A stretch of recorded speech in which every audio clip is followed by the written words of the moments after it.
You need some more speed records in this day and age. You need coverage. Coverage? Oh, you mean them little root weevils that crawl around popping off cameras in your face? Those root weevils write history. Many of you know that quote by Jack Nicholson in A Few Good Men. You can't handle the truth. Well, you can, and Event Horizons will give you those truths.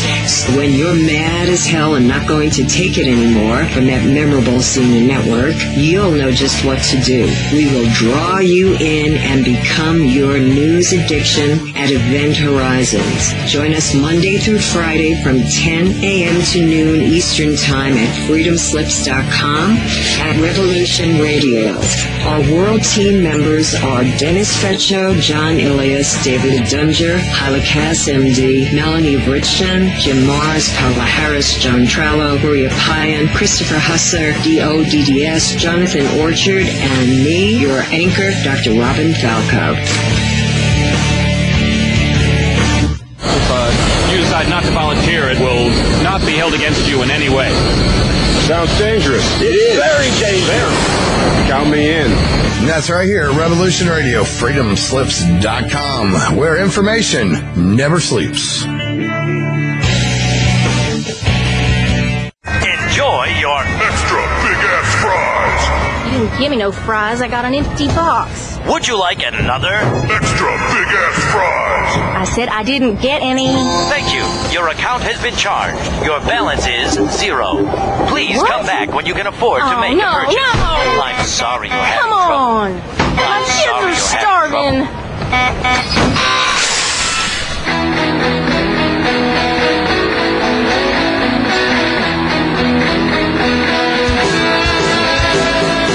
Thank you for tuning in to Revolution Radio. Here at Revolution Radio, we believe in freedom of ideas, freedom of speech, but above all, we believe in freedom of existence through self-reliance. This station is 100% listener-supported, and as a fundraising promotion, I have a kick-ass free gift for a $100 donation. 35,000 seeds. 25 years in the freezer. Long-term storable, 54 different varieties. So if food prices go crazy, the shit hits the fan, or you just want to save tons of money every year by creating your own food like I do, grab our seed pack specials. Just look for the banner on the homepage at freedomslips.com. Don't be a statistic. Don't be part of the problem. Be part of the solution. We need, as humans, to start taking care of ourselves and not depending on the megacorps to provide unhealthy, nasty food. Included in this package is also a DVD with 900 survival and off-grid living documents and the offline home canning how to do everything website all on the DVD. So when you're growing all that food, you know how to can it, store it, preserve it, etc. with all these documents. So thank you for tuning in to Revolution Radio at freedomslips.com. I hope that you will pick up this package and start learning to be free. Revolution Radio, freedomslips.com, where information never sleeps and freedom is one seed that needs to be planted.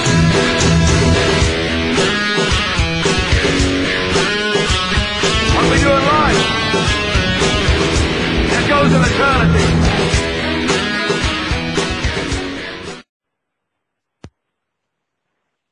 Good evening, everyone. Good evening. Or good morning, depending where you are in the world. I'm your host, Joe Kiernan. Welcome to Researchers on a Mission Radio. Joining us tonight, as always, my main man, co-host of the program, Mr. Dave Stinnett.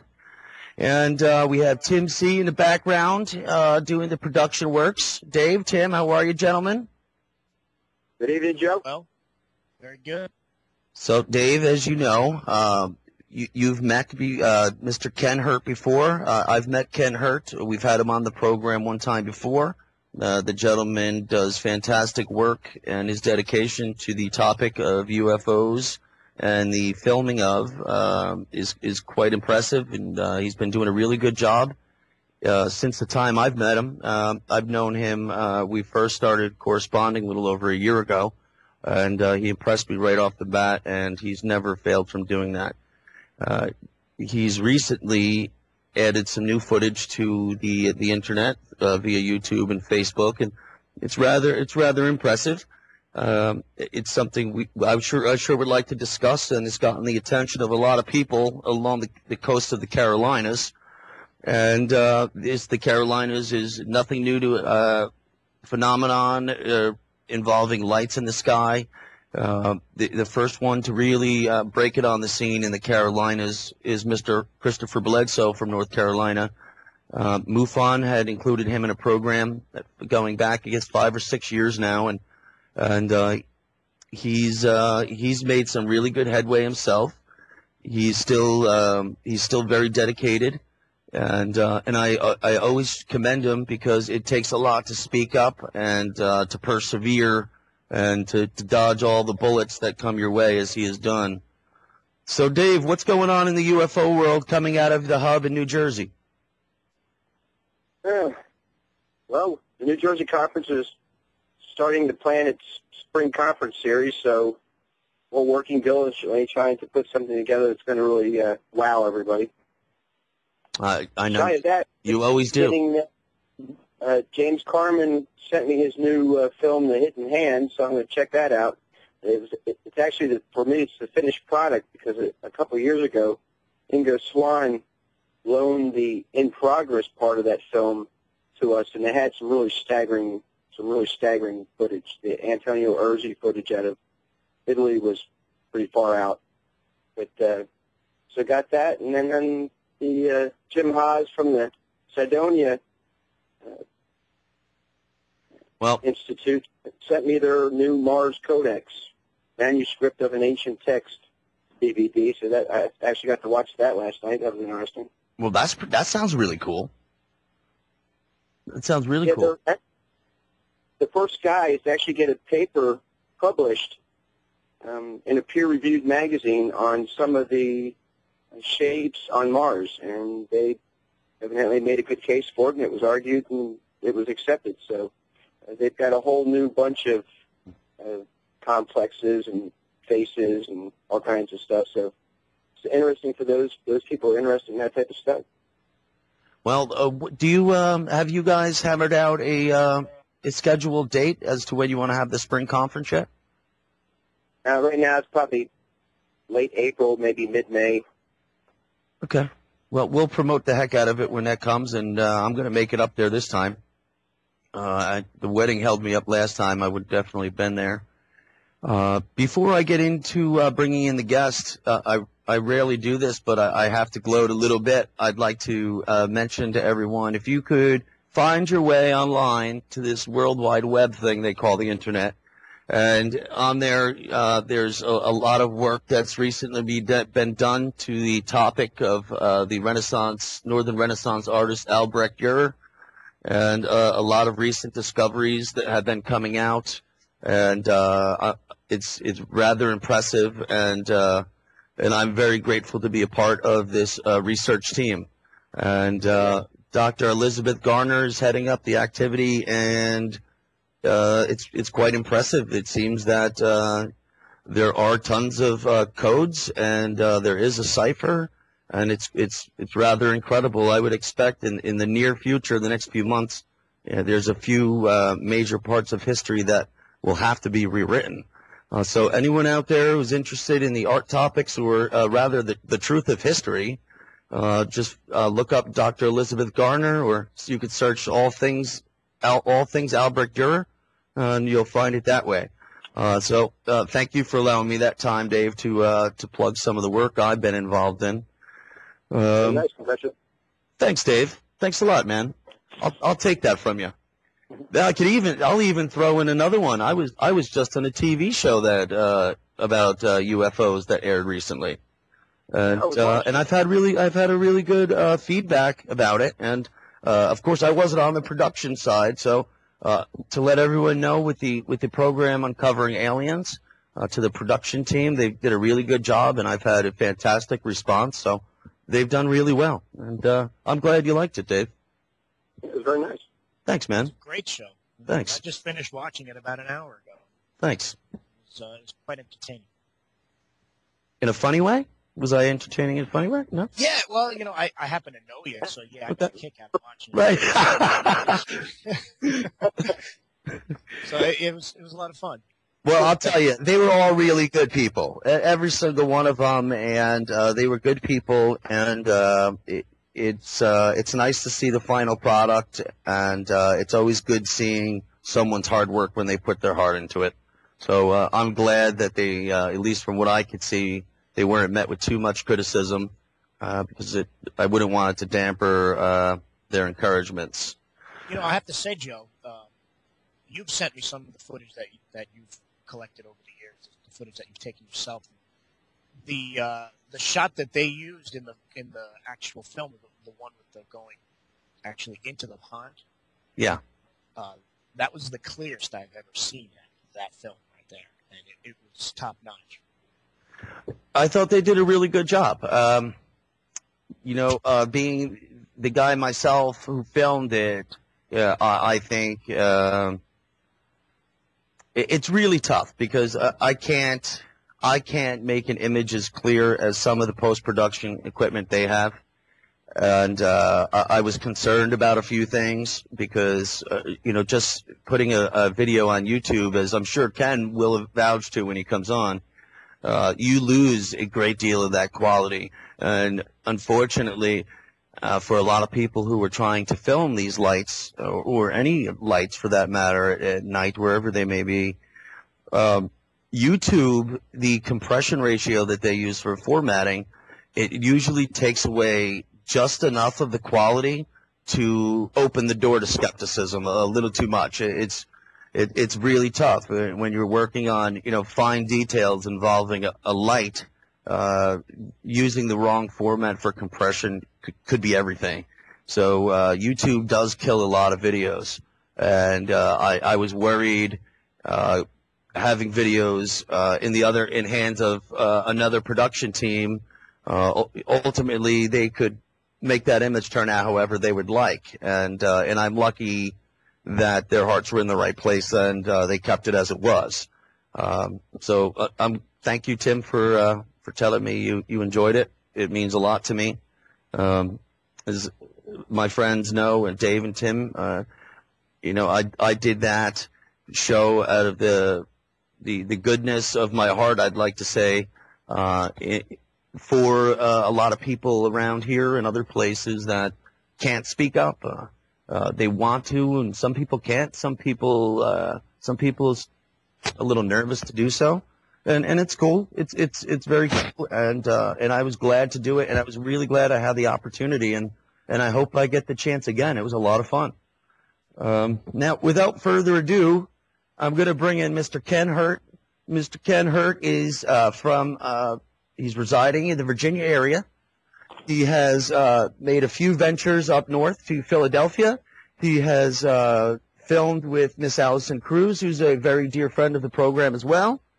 Allison Cruz, you can find her on YouTube. She has fantastic videos. Last name is spelled with a K, K-R-U-S-E. Ken has filmed things in and with around the area of Miss Cruz's house. He's also gone to, he's gone to the Pittsburgh area and met with Mr. Sean Parry, who's also been on the program. And we're going to, actually, I could hope we get to talk to Ken about Sean, too. I think he has some news to tell us in correlation with Sean. Nonetheless, Mr. Hurt has filmed at a few locations, and after corresponding with him for some good time in the Carolinas, he's always asking for to let him know when it's a good time to come down here when lights are running strong. But as we all know, it's really tough to predict, and it's been really difficult for me to say, hey, things are looking good, come on down, because it would weigh on my conscience if he spent a good deal of time and money and effort to only to just see nothing. I'm grateful he came down. What he did was he came down to the Carolinas, and he took a gamble. He just said, I'm going to come down. I'm going to see what's happening, what's shaking.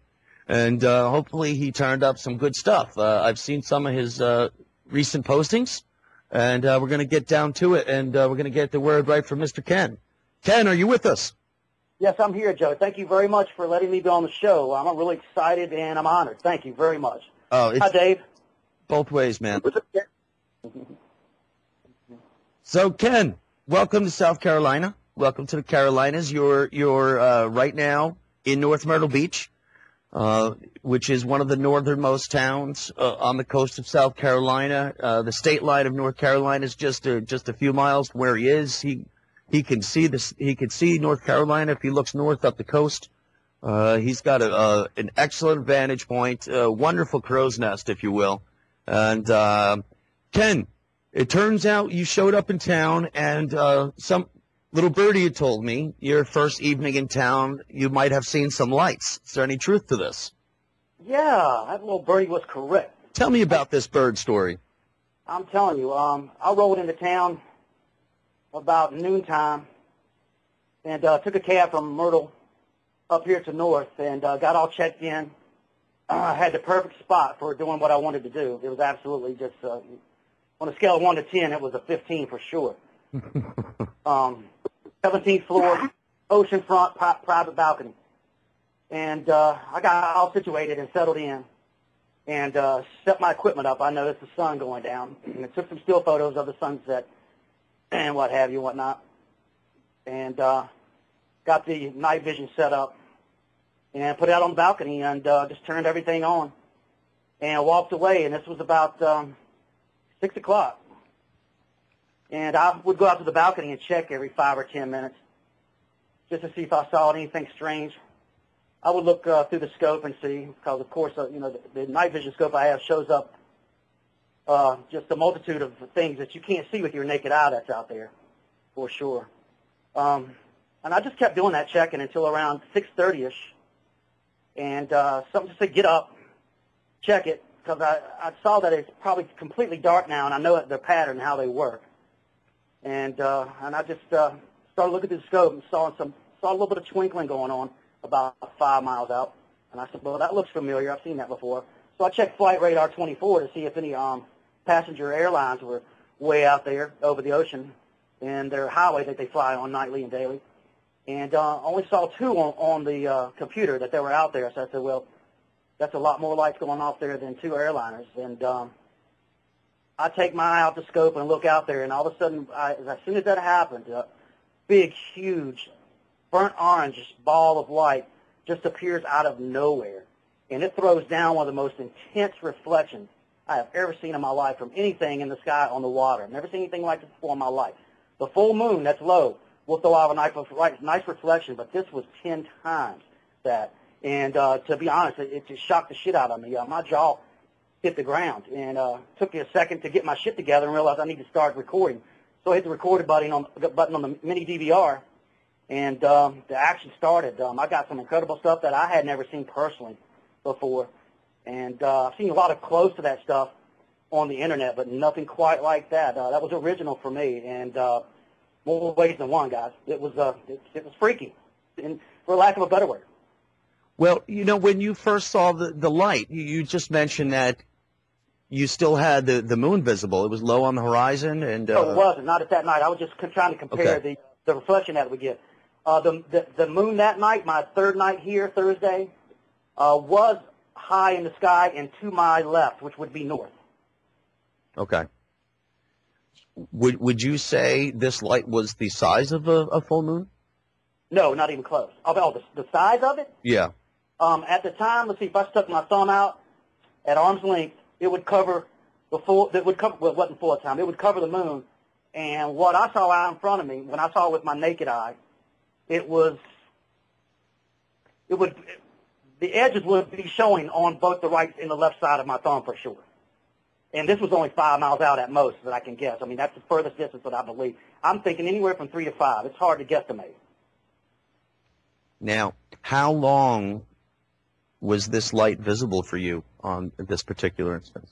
Well, at first, I didn't mention this. I was keeping an eye on this other bright light that was about, looked to me, I would say 100 to 500 feet over the horizon of the ocean. And it looked funny to me. I know what these things look like. I know the difference between airplanes and helicopters and all that stuff.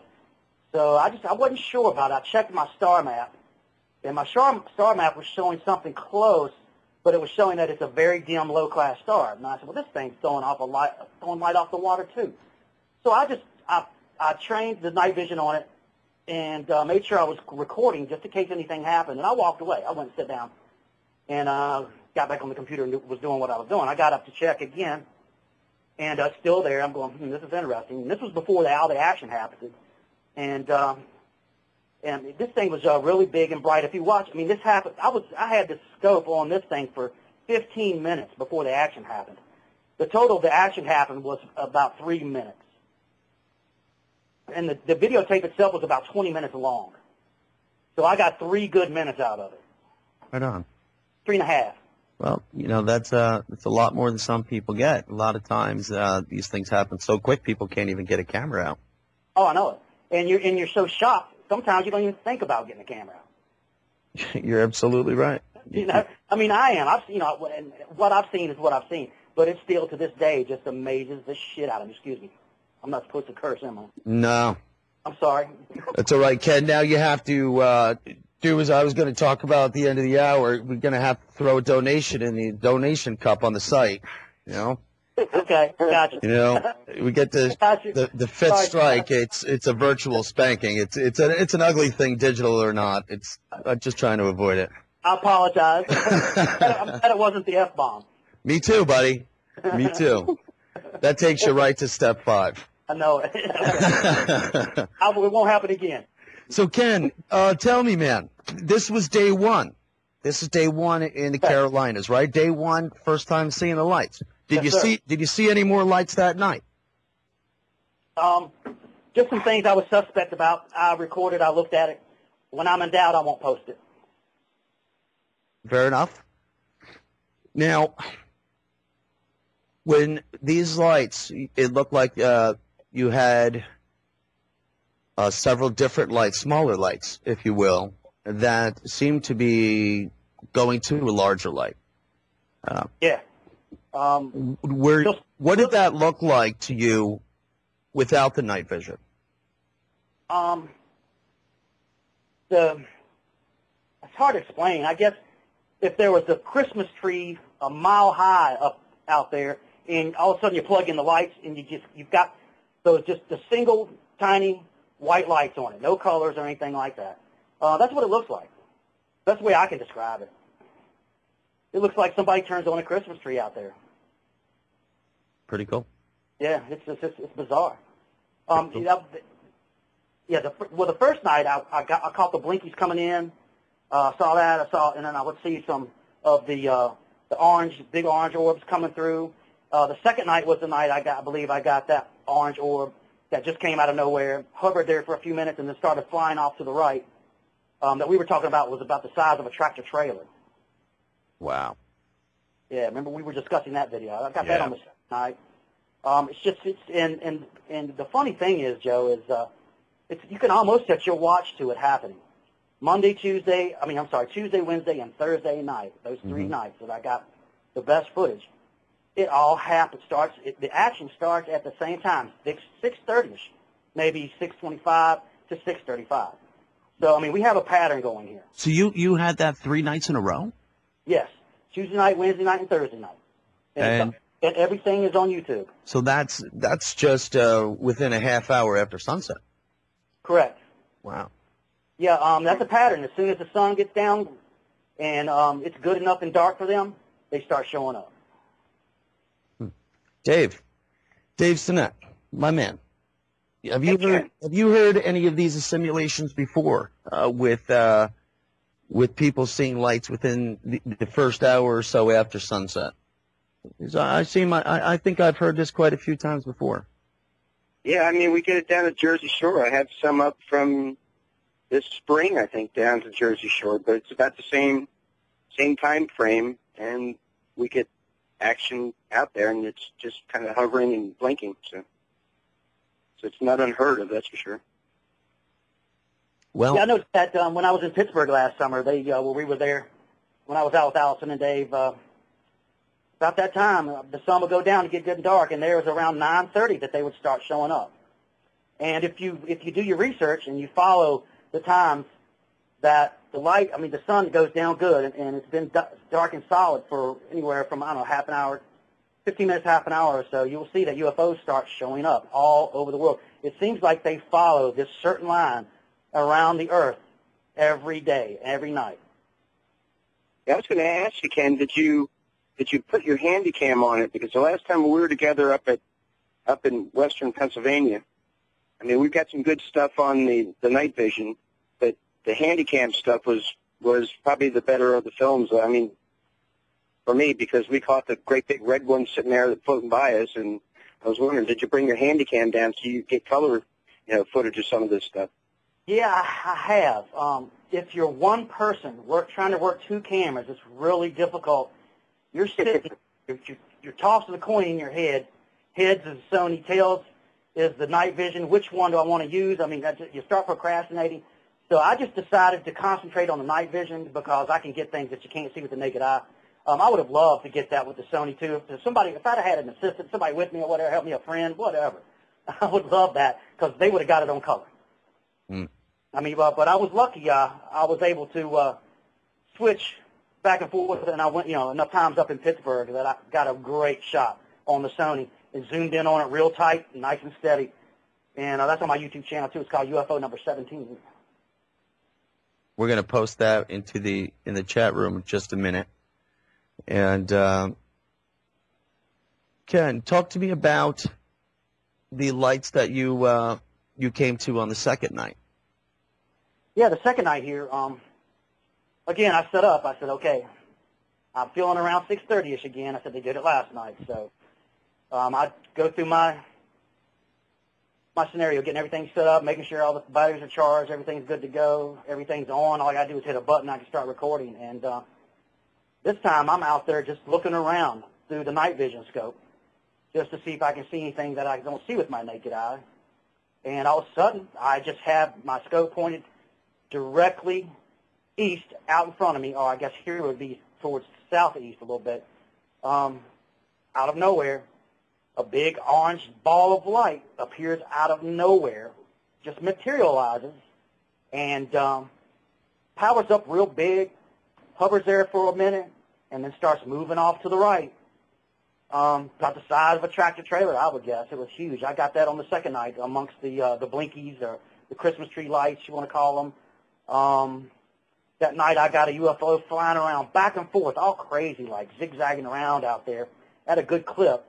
And it goes over to this area where there's one blinking, and then all of a sudden, bam, we get the Christmas tree lights again. The whole sky lights up with blinkers and Christmas tree lights. I got that the second night. So that was an interesting night, too. I was really lucky. Yeah, I would consider yourself more than lucky. A lot of people would say you were lucky the first night.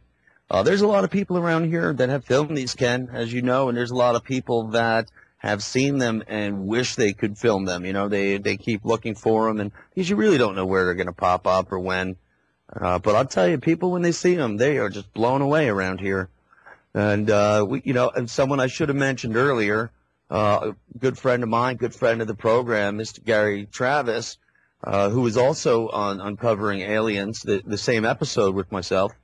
Awesome dude. And, Ken, he wanted to say hello. He sent me a message. He knew you were on the program. And he wanted to ask you how your orthopedic mattress was doing. He said you were going to have a kick out of it. And like I said, he's a good friend of ours in the program, man. So I touched base with him. We corresponded today, and he's doing good. And it's nice to see, and it's nice to see everyone's doing well, and through the darn cold winter we're having here. But he's still piloting away. He's still going up there. He's still putting awesome pictures of being up in the air. And Ken, as you know, he filmed. Well, first of all, Mr. Travis did film these similar lights while on the ground, but he chased these lights while piloting an aircraft. And he was right in the area where you're staying right now. Yeah, that's cool. I've corresponded some with him since I've been here, and seems like a really nice guy. I'd like to get to know him better. And he sent me his link to his video, and the Wi-Fi I have here is not too good. So I haven't. YouTube won't let me watch it. It won't play it for me. Okay. I'm gonna try to do something. I have a Wi-Fi hotspot on my phone, and if I can get the 4G here, I think I'll be able to watch it. I'm gonna try it later. But yeah, I would really like to see it, and from what he's told me about, it's amazing. I would really like to see that video as soon as I can. I am. Yeah, it's too bad you don't have good internet reception way up there, but you are 200 some odd feet off the ground. Yeah. Or there could be I'll U.F.O. get to see it. interference of your Wi-Fi. Yeah. This is new science we haven't looked into yet. Yeah, no. And you're breaking the world of science personally. Fantastic. So Ken, tell me something really cool about second night. These lights. On day 2, or night 2 rather. Right.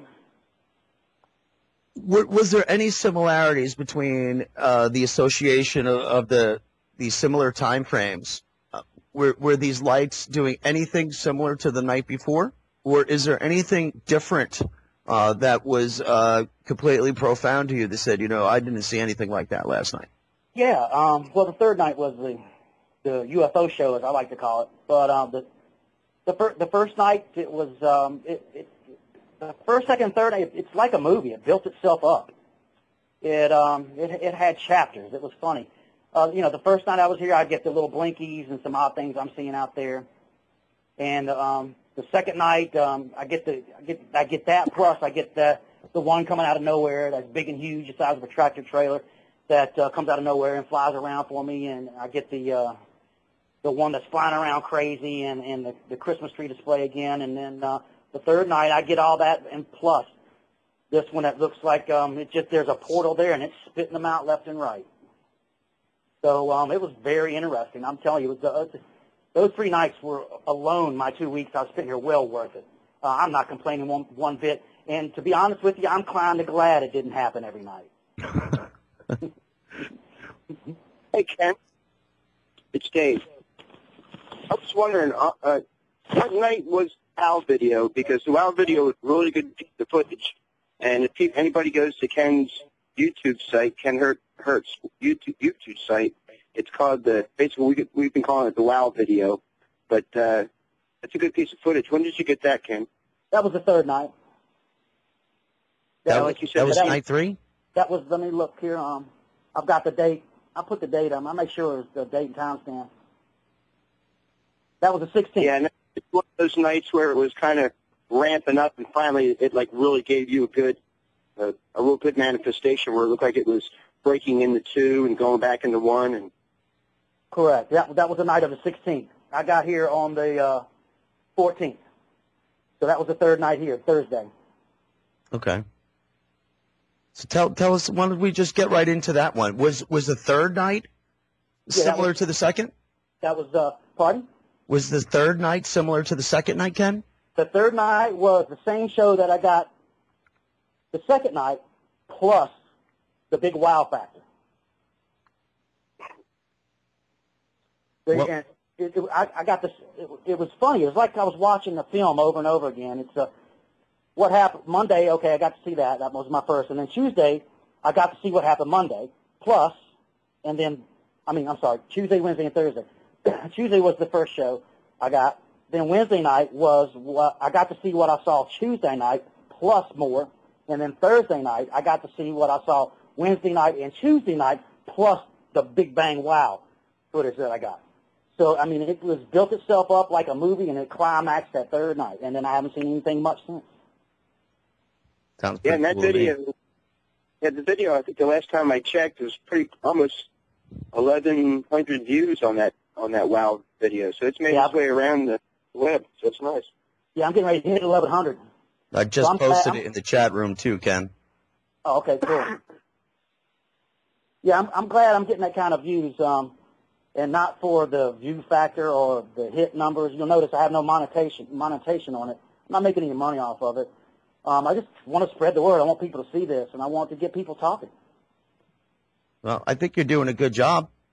You really are. As you know, you're usually met with criticism first, but you've been doing this long enough. It's tough to look past those people, but those people, I think they're going to do that whether you're posting things or not. So. Yeah, and I've been lucky, and I make sure that when I'm in doubt, I don't post it because I'm just not going to put up with the crap. I don't want to hear it. Well, now, you just mentioned you don't post anything in doubt, and I dig that about you, Ken. And now I know that for sure because, especially even while you're here and you're posting things, myself, I'm even aware of flight trackers and, And we call in, and we're getting a lot of reports while you were here, and you were checking flight trackers simultaneously, weren't you? Yeah, you have to. I mean, you got to use that. You got to use star maps. You got to use satellite trackers.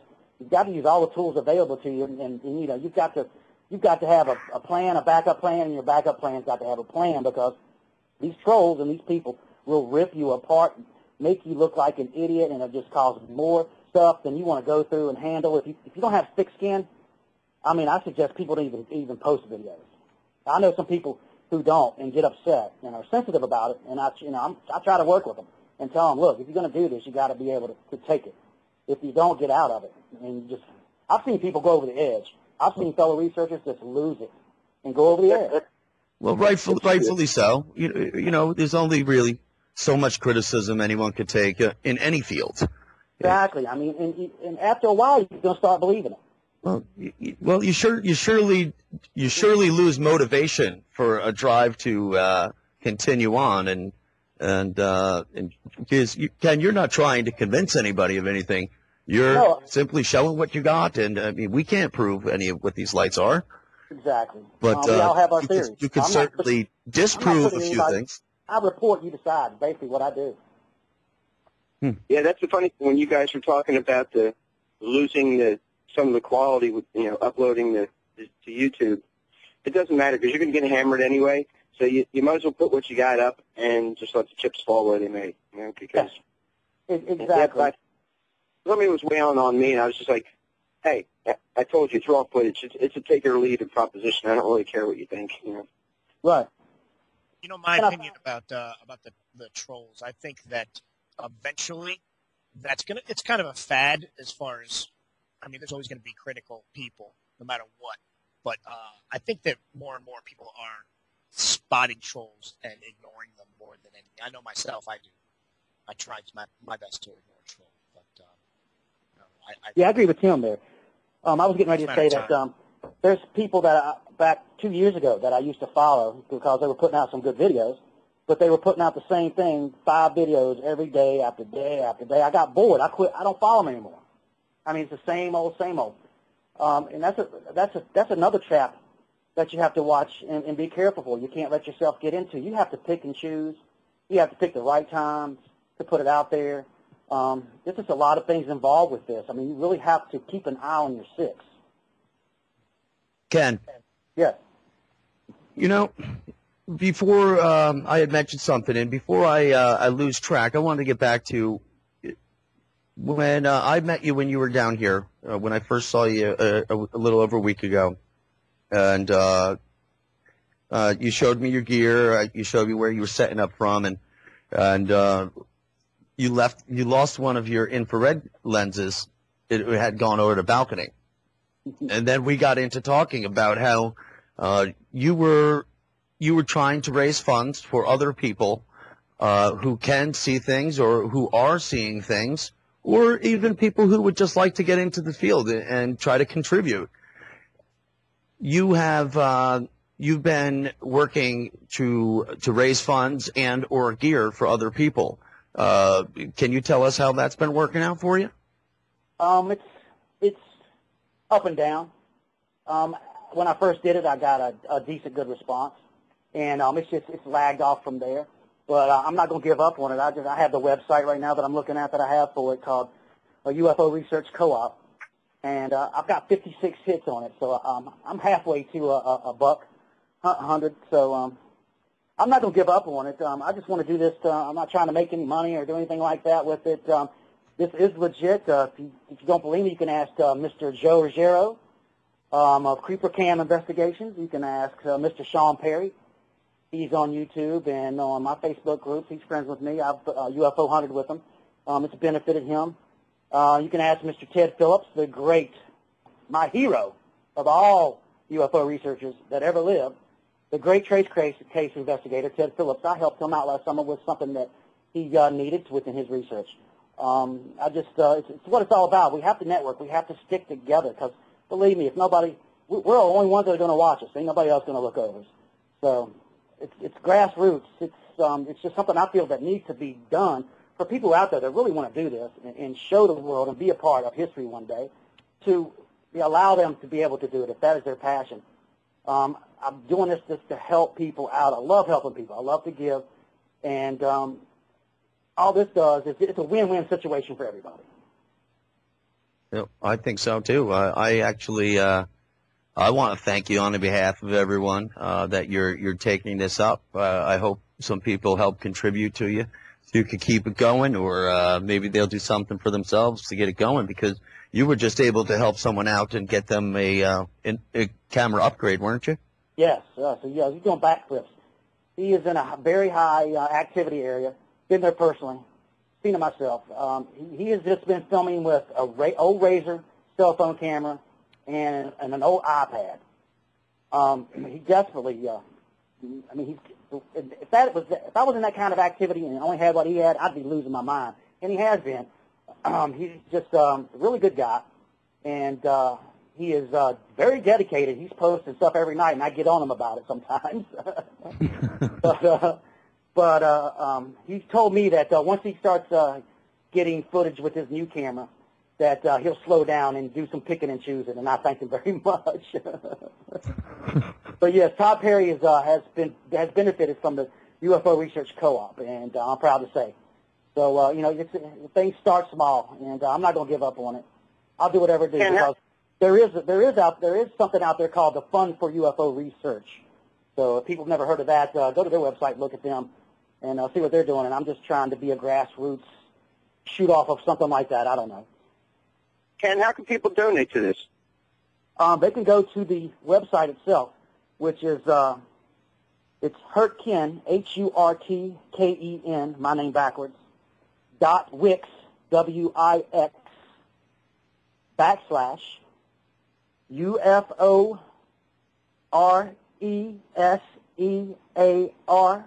RESEARCHCO space OP. Love it. Thank you, Ken, for telling us, man. I've got 2 PayPal donate buttons on there. The one on the top under the number of hits that the website's gotten, that's an automatic $50 donation. And if you want to donate $1, please do.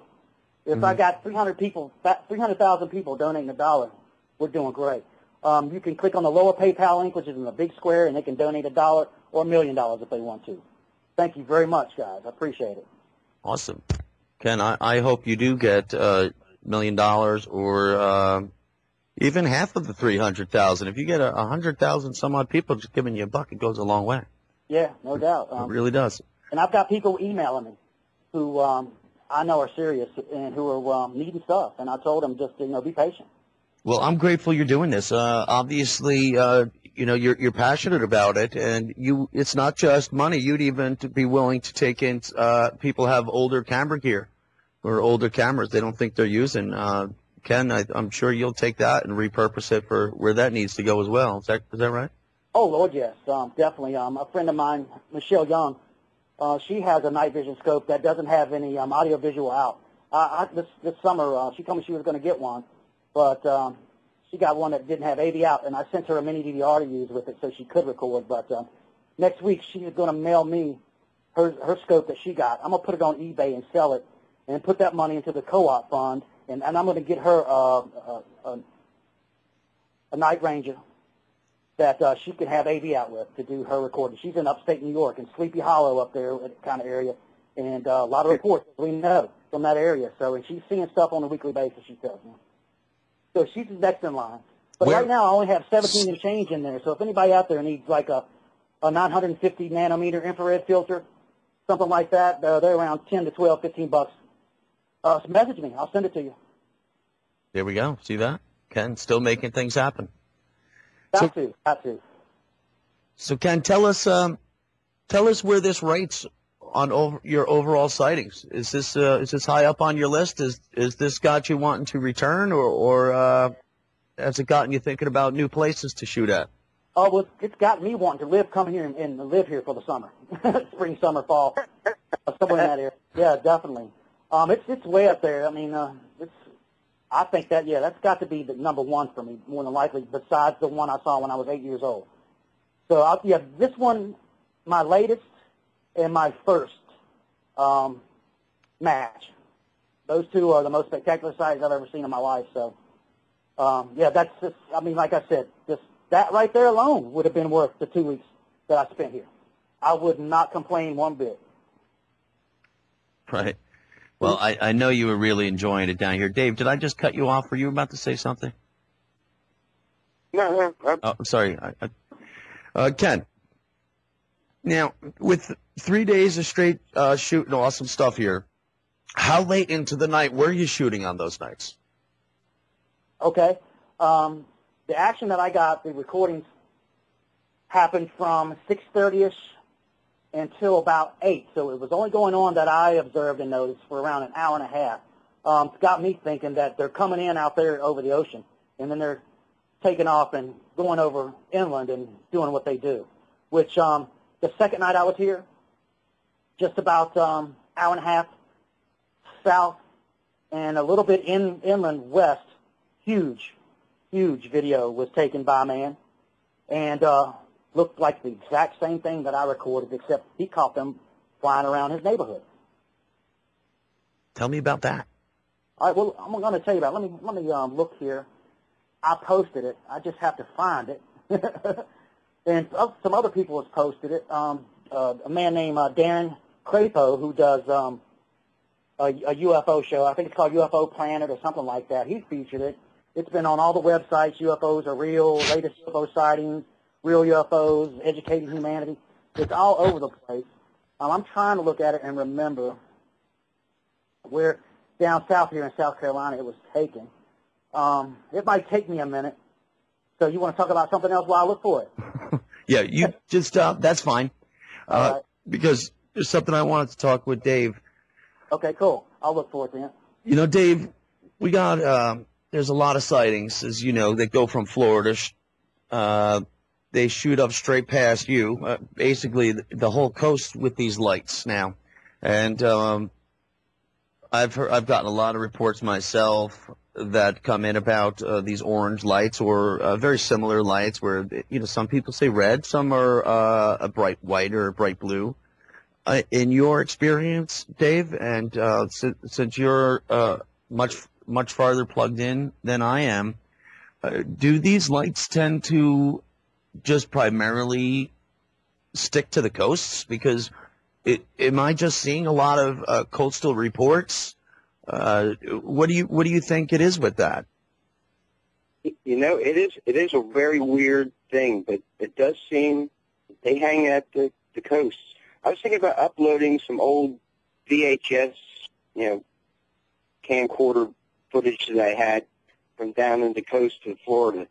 And the funny thing is, because we talk about this type of stuff, and you look at the quality wasn't bad, other than like when you zoomed up, you got like the Batman effect. But you got some fairly decent footage from a lot of different, you know, guys. And the thing is that the footage back then and the footage today, I mean, the actual clarity of it, you know, side by side, there's not a great big differential in it. And that's kind of like a talk, I think, behind the scenes is pretty much no matter what we throw at this stuff, we always seem to kind of get the same visual effect out of it. You know, it's super bright. It's kind of fuzzy around the edges. It sits there and hovers. But no matter, you know, stuff that was shot in, you know, mid-'90s and stuff that's shot today, it all looks still fairly similar. I actually had a guy, a business associate, and he was saying, you know, how come you guys don't film in HD? And I was laughing, you know, because I'm saying this is HD, and he's like, are you kidding me? And I was like, no. You know? You've got to figure out a way to fix that the way that it goes onto YouTube. All these videos. Well, it's tough. There's a few tricks of the trade to help you out, but it's a lot to do with the compression ratio they use, and I understand. I can't even imagine how much file space they use in one day with this compression rate. It's got to be absolutely incredible. You know, a lot of these lights, though, when they're reported down the coast, it's more often than not 3, 4, 5 states in a row, and they usually go for a couple of days. Some of these, well, the majority of these people really press on that it's nothing like planes or flares. I'm not going to say the lights around here aren't flares some of the times. However, a few of the times, or maybe even a great portion of the times, it's quite apparent that these cannot be some sort of a flare. Maybe some sort of a top secret plane at times, or a drone. They would have to be silent. They would have to be low. They would have to be dropping things. What's Tim, funny is I'm sorry, I was reading one of Bellay's books, Wonders in the Sky. I mean, but there's an account from the 1600s, and it's the same. You know, the account of what happened is like exactly the same as what we're discussing here tonight. You know, guys out in a little boat, you know, off Massachusetts, clear night, boom. You know, big orb is over top of them, splits up into two, and it even says, and it flames up. You know, like it flares up, and we all know what that means. You know, when they kind of power up. But the account describes exactly what we're seeing. So that was taken at a time when there was no air traffic. So evidently, you know, UFOs down near the shore or over the ocean was even common in antiquity. Mm-hmm. Well, we do. We have these records going back a good number of years in reports. MUFON and Newfork have been keeping them for some time, but Dave, you and I have discussed it before and post these back and forth on Facebook about newspaper articles from the 1850s to 1900, and they're really cool ones because really not much was in the air. There were a few weather balloons here and there, but there were just a few weather balloons, folks. It's not like that was the means of transportation at the time. The reports in newspapers go back to 1850s. Just saw some really cool ones, some really good ones, several towns all on the same day. And Columbus has a really cool story written in his diary for his first journey. And there was an awesome light show reported over the skies of Nuremberg, Germany in the mid to late 1500s that the printing, the side paper printing of those still exists. There's one I know of in a museum in Switzerland. It's a broadside. It's pretty darn cool. It's an interesting drawing. I know propaganda was definitely still being used, or at least was already being used at that time. However, it's they really weren't creating single broadside publications to be posted all over for just strict humor or for fear. The church was really scaring the heck out of people to begin with already in the 1500s, and there really wasn't much time to be playing around making jokes like that.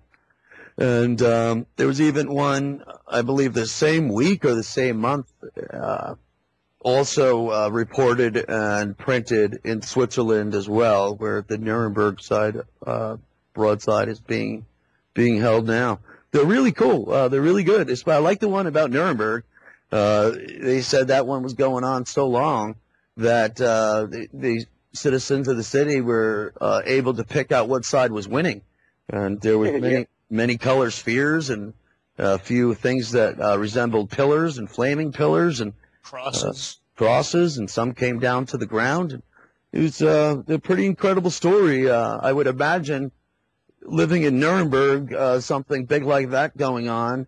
If that was printed and not true, I think everyone would pretty much know about it, because it probably, if it did occur, it was probably the talk of the town that day or that week. But you know, just to maybe just switch back real quick, a MUFON investigator, and he wrote a really good book, and it's a great book. But it's called U.F.Os in Water. His name is Carl Fein, but he goes through like the early 1800s, like before airships and stuff were around pretty much, and you get these accounts where these like airships would pull up in like some farmer's field, and they would pop up maybe like, hey, can we get some water? And the guy would be like, okay, sure, take whatever you want. But there'd be like a ton of these accounts where these people would just kind of pop up, and there were some engineers even, and they'd look at the thing and they're like, I had no idea how the damn thing worked. It always was kind of shady. There'd be two people that were you couldn't kind of make out standing next to the ship, and there'd be like one guy who actually spoke to the person. It was kind of like an early contactee thing, but for some reason they always needed water, and it was a funny little correlation that he had picked out. Hey, Joe, can I interject something on that? Yeah, go ahead, Ken, please. Well, you know what? That happened back, in the late 1800s? I remember the story that I've read about that you were saying. The one that I said, Ken?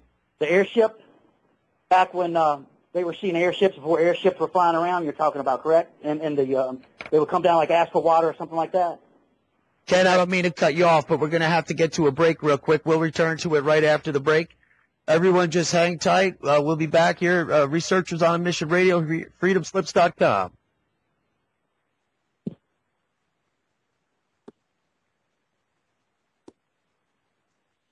Welcome back, everyone. Welcome back to Researchers on a Mission Radio. I'm your host, Joe Kieran. Also hosting is Mr. Dave Stinnett. Producing the show tonight, as always, Mr. Tim C.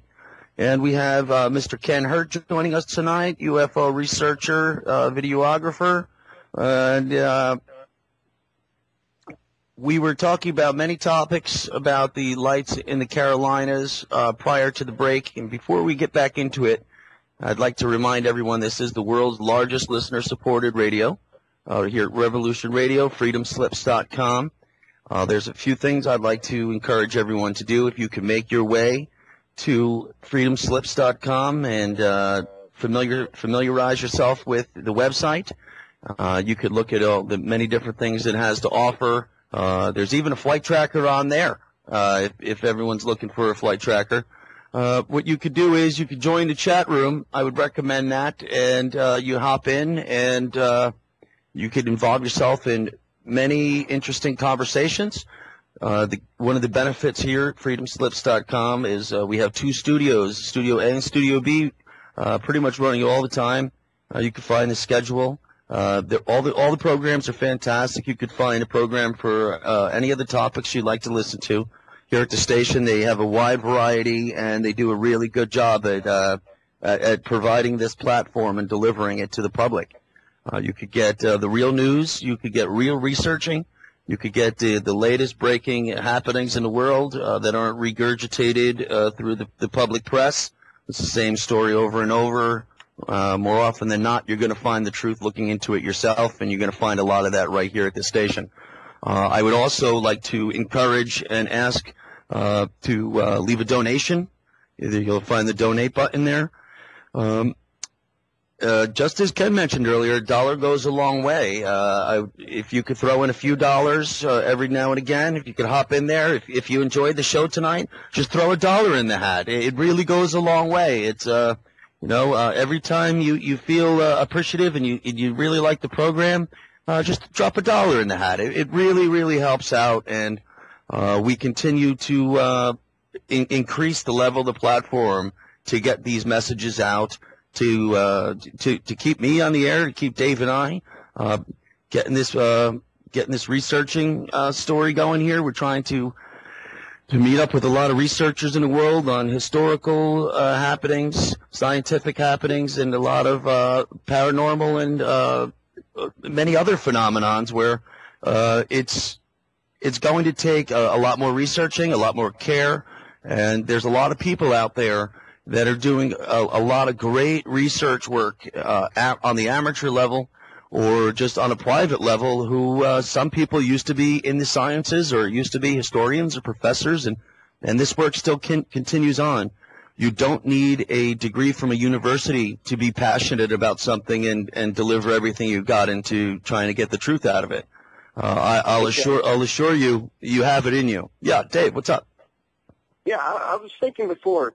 To a certain extent, I'm kind of old school UFO, and there's one thing that had over today, and I'm not sure if there's any reason why, because a lot of people follow a lot of researchers on Facebook and a lot of social media, but if there was something going on around their area and they were able to put us up, they'd have a place for us to crash at their house, something like that, and we could show them what we did and capture what they're seeing, and they'd have copies of it. But it was a way to be able to get around and show people what we actually do up close and personal, they'd have a copy of it themselves so they could show other people, hey, that, we actually did have this stuff going on. And you get to make friends, and you don't have to incur great big hotel fees and food fees and stuff like that. I actually have a couple this summer, and it's exactly that. People are putting me up in their house, and we're going out filming. So people may want to think about that and help their local, researcher out, and maybe get a taste of what we actually do, when we're out filming. Well, that's a very good point. I would love to have done that with Ken myself, but my particular instance with the wife and the kids, they don't quite see it the way I do on the full level. But and that no offense to Ken, and I'm sure he's a lot happier. If I had it my way, I'd be spending half of my time down there with him. But it's a very good point you bring up, Dave. It's really not just the donation or cameras. If you're passionate in the topic, and there's a way you can contribute, very seldomly are you going to have someone that's going to turn it down.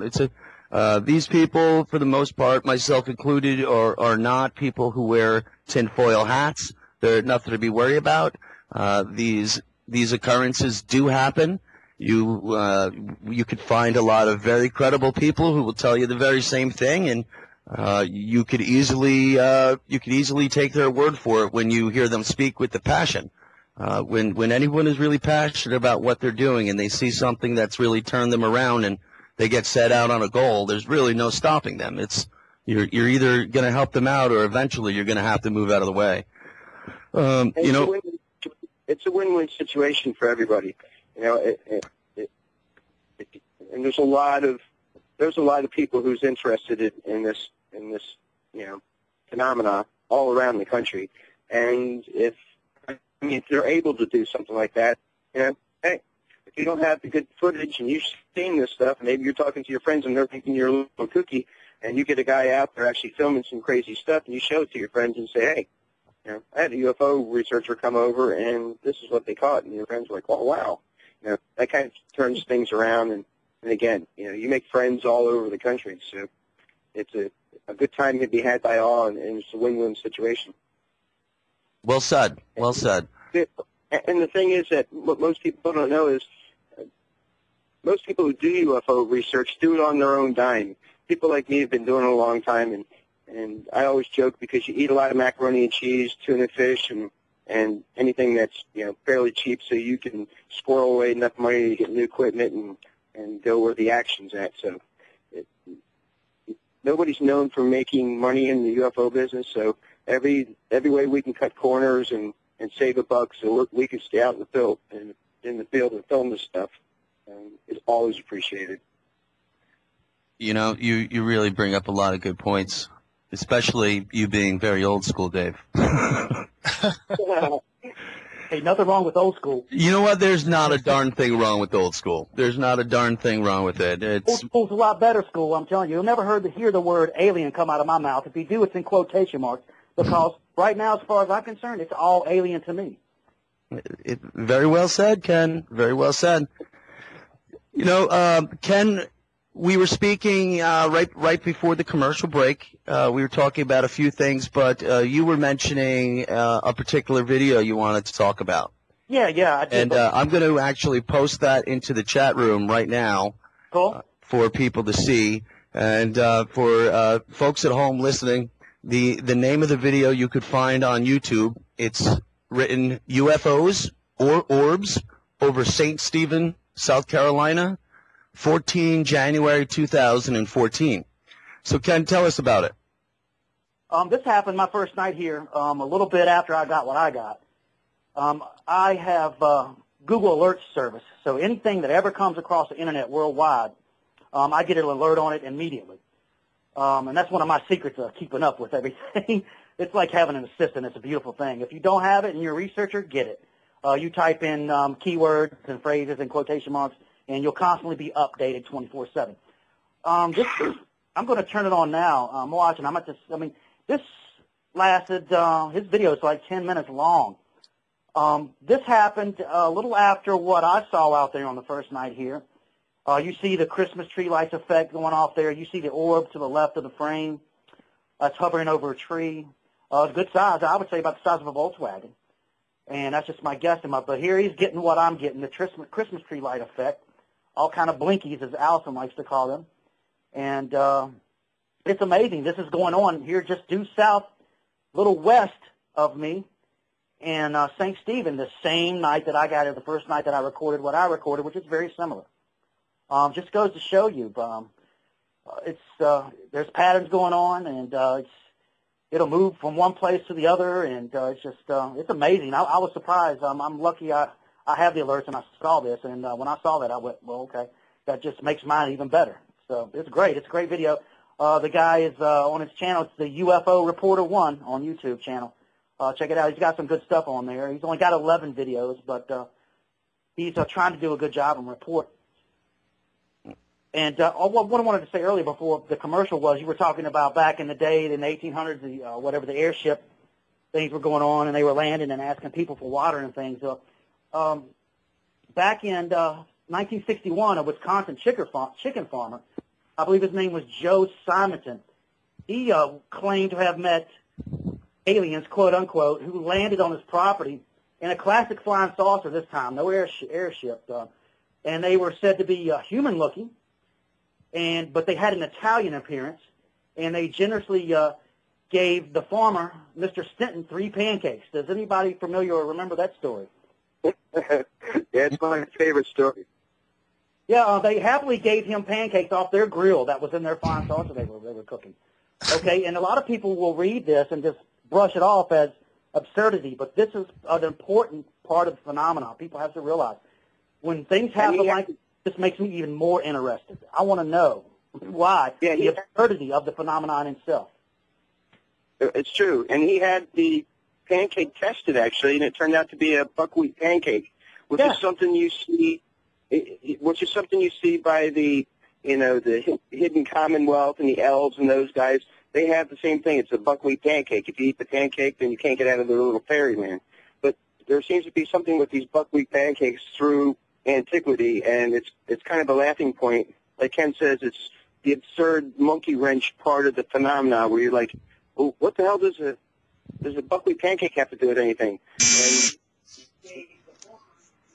And sorry about that. I just brought in our friend Joaquim. Joaquim, are you with us, buddy? Yes, I am. Hold on 1 second. I just have to unmute. Hold on. That's fine. I'll talk. Guys, let me add a little bit to that. Go ahead, Ken. Go ahead. Well, Joaquim gets ready. Please go for it. The buckwheat pancakes. Well, they were analyzed. It was everything was normal except for one thing. They were lacking salt. And over back in the European, the folklore for centuries, the fairies, the gnomes, the tricksters, they could not abide salt. So just another piece of the puzzle. Very tricky things going on. And salt's supposed to have a purifying quality to it. Correct. Or it also preserves and it will dry you out. So, all the above. Well, I wanted to quickly mention we have Joaquim Roman. He's going to be joining us here on the program. He's a good friend of R.O.A.M Radio. Joaquim, you can find him in the chat room here on freedomslips.com. He's very engaging and a lot of good conversations, and the man really knows his stuff. He has a passion for these topics as well, and I certainly lend my dedication and my encouragement to people just like Joaquim. Joaquim is going to be taking up a new role at the station, and he's going to be broadcasting on his own in just a few short weeks. And I was hoping to get him on the program, just to hear his voice on here. And like I said, he's a good friend of ours, and I'm really happy to introduce him. Joaquim, are you there, buddy?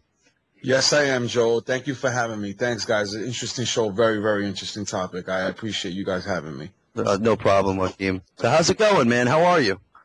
It's good, man. Just hanging in there. I was actually on Midtown Manhattan with a friend of mine. I got in about an hour ago. I was trying to catch your show live from the beginning. You know me, I always try to catch it, especially your show. I try not to miss it at all. Thanks a lot, pal. Thanks, man. So, before, this show will be at the end of this hour. It's soon enough. It'll roll quick. Second hour always does. Let me introduce you to everyone. You're currently residing in New York City. Yes. And were you from Puerto Rico originally? Well, no, I was born here in New York City, but my parents are both Puerto Rican. Yes. And I know you've returned. You've been to Puerto Rico. Oh, plenty of times. I love it over there. It's paradise. Right. Especially this time of year. Oh, I especially this time of year. Absolutely. Ken and I are smart. We're both down here in South Carolina right now, although it's cold, and we got Dave, Tim, and yourself up there in the north, man. Yeah, I feel sorry for you guys. I took a walk on the beach today. It was about 60 degrees. Sorry. Yeah, I know. Ken, tomorrow's supposed to be real nice too. Sorry about that, guys, but no snow shovels here. No snow shovels. But Joaquin, man, tell us about since this show right here, this week's program is in regards to UFO lights, crafts, phenomenon, aliens, any of that nature. You've seen a few things yourself in your time, right? Oh, absolutely. Can you give us a little bit of how this started for you? Sure. Actually, I was a devout Christian at one time. In my early teen years, studied the Bible extensively. Studied under Archbishop Wilbur McKinley, founder of Elam International Fellowship in Brooklyn. He's no longer with us. I was very, very in when it came to Jesus and being saved and the Word of God, I was very heavy into it. And until one day in Puerto Rico, I was visiting Puerto Rico, and I was heavy in prayer. And it's funny because I had mentioned, I had said in prayer, please give me a sign, God, because I was doubting my belief and whatnot. I was going through a lot of things. And it was at a time around Easter. And my grandparents were both over here in New York City while I was over there, and, on their land. And I was by myself. And so I go outside. She owns quite a few acres, actually, because she breeds horses. And I go into the side of to her house, and when I look up, out of nowhere, a green orb appears. Now, I wouldn't have thought nothing of it, but this orb started to move erratically. Like it went from right to left, like it jumped in a split second. It covered like at least, I can't call how, I don't know how high it was, but it covered a few miles. It stopped, then did a half crescent, shot up in the air, stopped, and then moved again from left to right and stopped, and then just took off into space.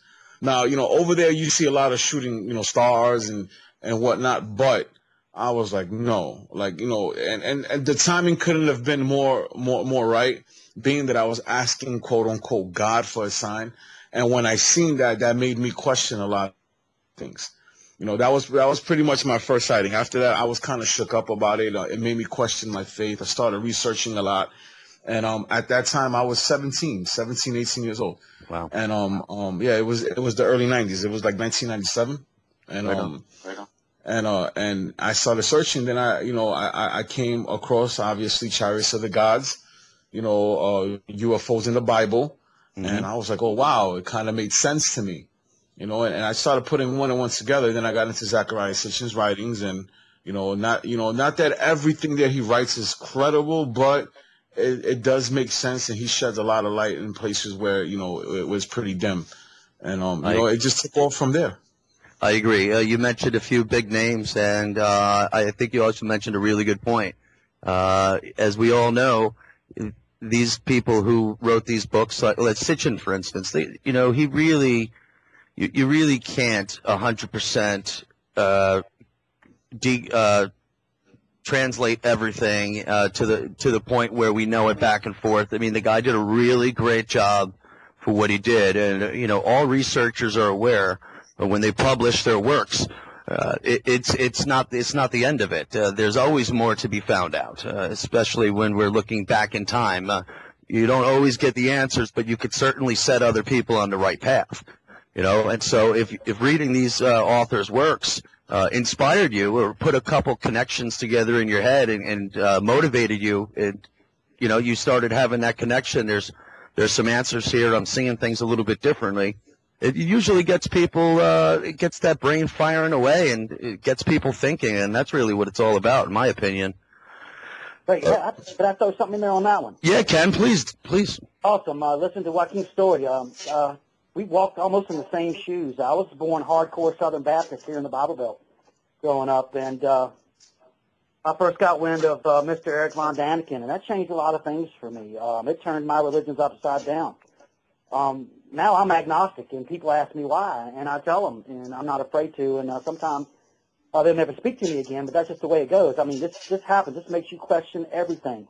Not only does it do that, I mean, your whole belief systems, your paradigms, it also expands your knowledge, expands your world. It makes you interested in archaeology, physics, astronomy, quantum mechanics.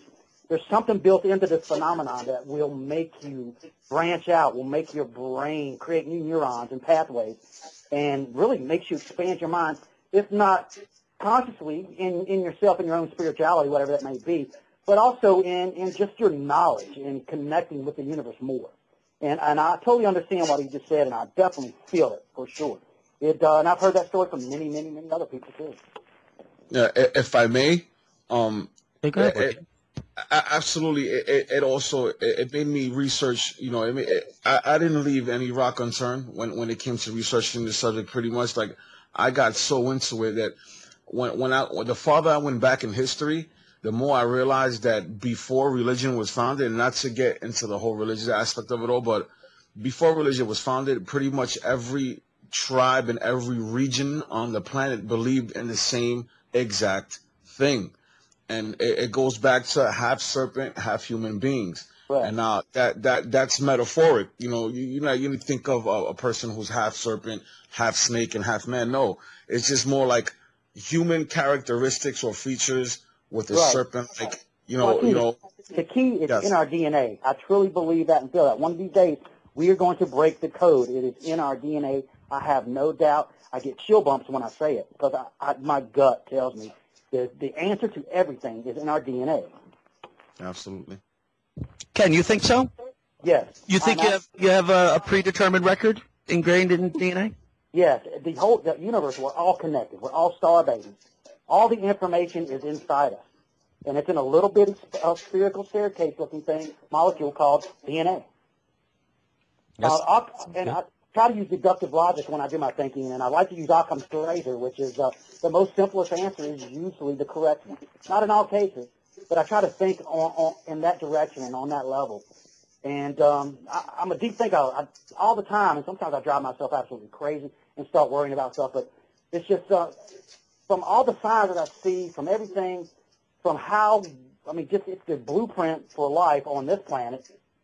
So, not to say that there's other blueprints of life out there on other planets, but there seems to be, and I've been reading Scientific American and journals I read and stuff, that the conclusion might be that, definitely, there's something there, and we are probably or possibly the aliens ourselves. You know, Ken, this is Tim. I just want to jump in here.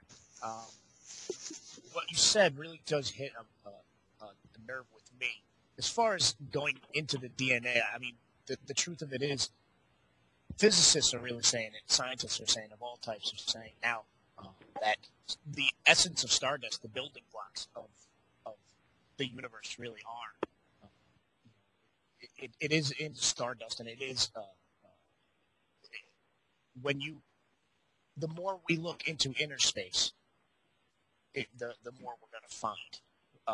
And it touches on the holographic theory.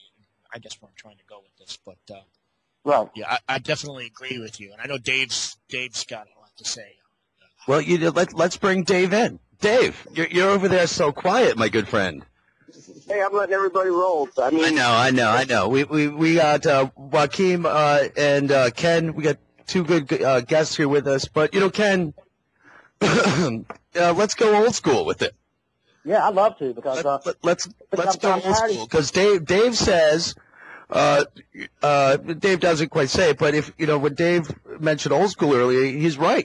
There's a lot of people reporting UFOs and a religious connection going back as far as these reports go.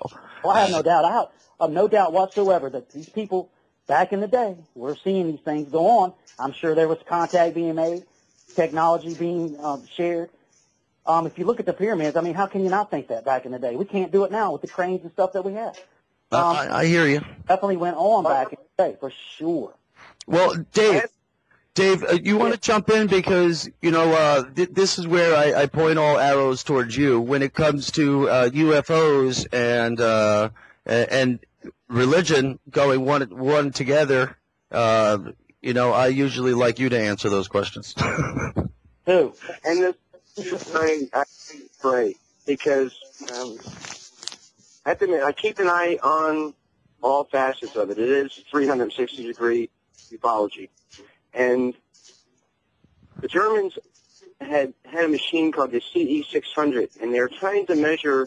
It was a very sensitive machine and on both ends of the scale. And it was supposed to measure the space in between dimensions or space-time. And when they fired it up, it got so much racket on both sides that another physicist said, try to recalibrate it and test for Rome's theory for a holographic universe. Now, there are a ton of physicists that are running in that vein right now. And if you notice, there's a lot of articles being posted about the holographic universe. So if that turns out that is for real and it's a good possibility, then that would mean that this whole reality is a manufactured reality, which is really what the ancient texts in the Bible and stuff like that actually say. You know, it was a supernatural thing. We live in a supernatural reality.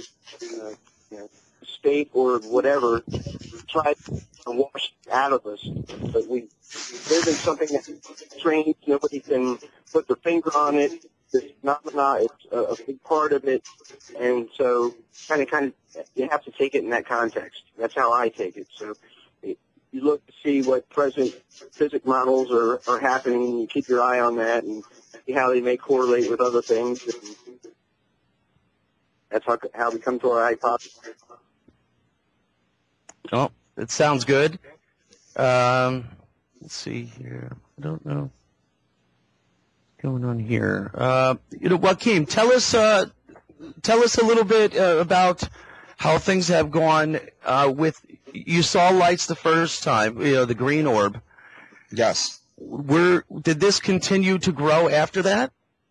Well, after that, this was in the early 90s. I mean, late 90s. I'm sorry, 97, 98. And after that, my next sighting was in 2007, and then another one, in 2010, 2009, and 2010. They were like, those three were like they were almost consecutively. Those three were here in New York City. The one in 2007 was witnessed not only by me but by other people. And what was intriguing about this is that the whole night I was hanging out. It was like September 7th, 2007 to be exact. I will never forget the date.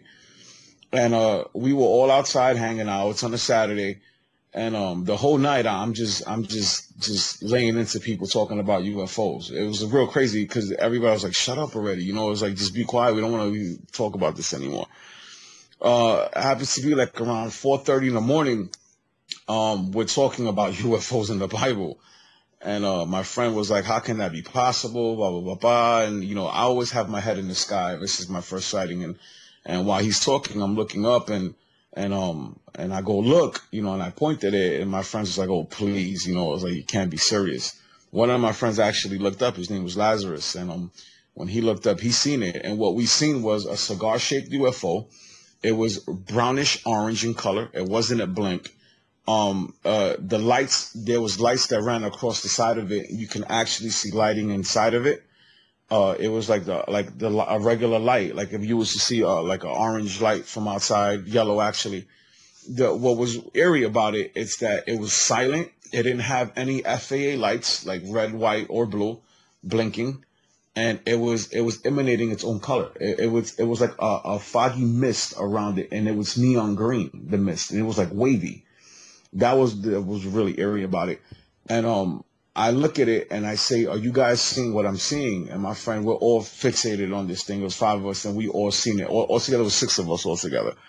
And we all said, yeah. And then we started describing what we all can see. And we started saying it has a fog around it, a mist, it's green. I actually reported this to MUFON. So, and I did it twice, because the first time I reported it was a while ago. But then I guess Lillian Waters didn't get it. So Lillian Waters, who's director of MUFON here in New York, she actually encouraged me to do it again not too long ago. And I did it. So.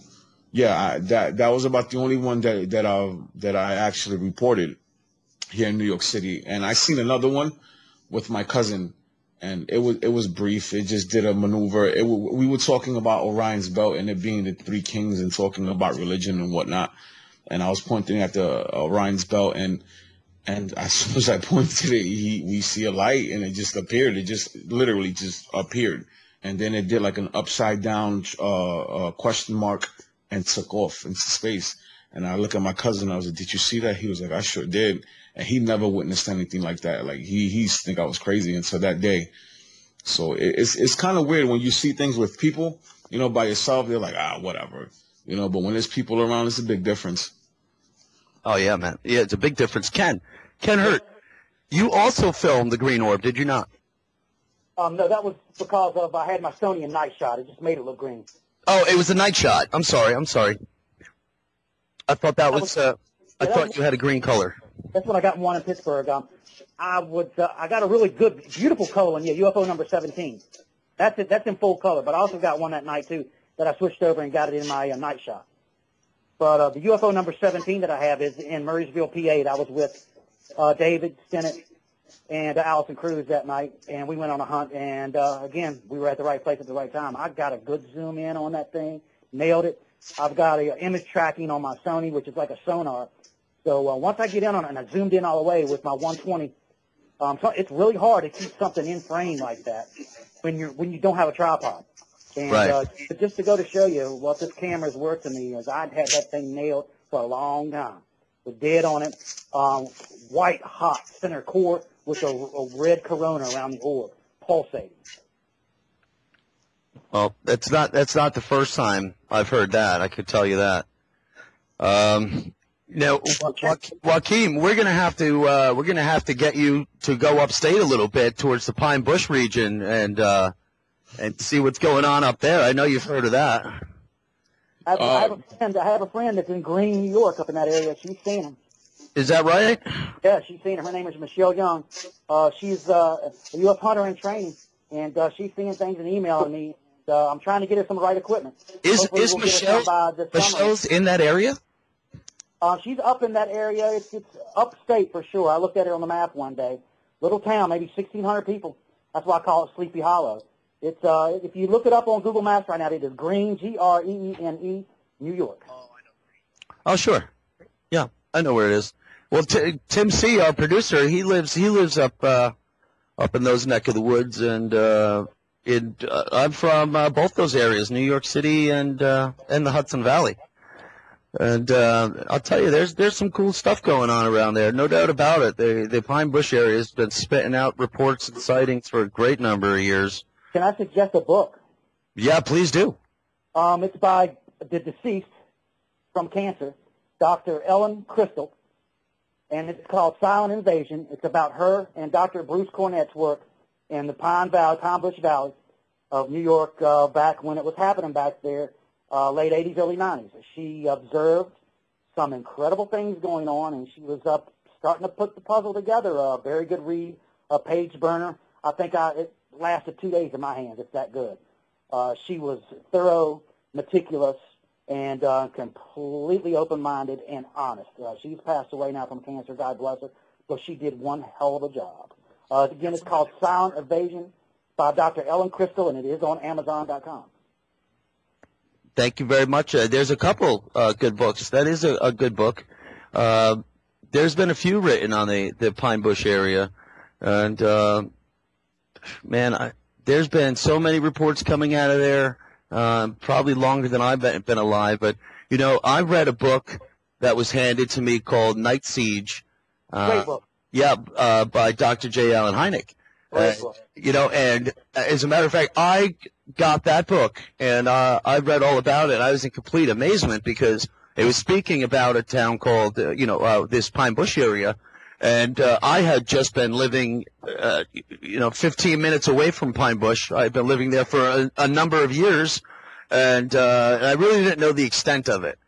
Being a local of the area at the time, you hear things. And you hear talks of it, but when it's a local event, it's more of a laugh. It's more of a joke. It's not too many people around there were taking it serious. As a matter of fact, I know a few people from the town who will probably tell you every time they tell someone they're from Pine Bush, the next question is, "Do you see any UFOs?" They really do get that question, and Tim C. he'll probably tell you all about it. I know more people from Pine Bush that tell me they believe in UFOs more than they believe in God. That's what they can see from around this area. You laugh, but the truth is, this area, when all that was going on, it wasn't really accepted in a positive light at first, because the amount of people that would clog up the roads and just park on private property, really, it got to a level where the locals didn't appreciate it. So the local law enforcement started to try and push back. After a while, the sightings started to die down. But as of recent, you get yours here and there. They pop up here and there. Just my girlfriend and myself last night, as a matter of fact, we spotted something. We're not too sure what it was, but it happens. I was hoping you would tell us a little bit about that, because we were you touched on it. It was pretty cool. We were we were in actually Middletown, which is just about 10 miles away from Pine Bush, and my girlfriend says, "What is that?" And she looks up, and of course I'm driving, so I'm looking and driving at the same time, and it looked like there was what appeared to be an airplane, and then an orb of some sort just dropped out from just either behind it or below it, and then it kind of just hovered for a few seconds, and then it just slowly decided to take off in a different direction, and it was gone. Awesome. Pretty interesting. I was Didn't have camera ready, but Of course, but that's how it goes. Not many people do, and I understand that, especially even with cell phones. By the time you get it out and recording, it's usually too late, or I've said it so many times. It's even with a few of the regular basic model cameras, it's really difficult even trying to lock onto a star. They're really hard to pick up.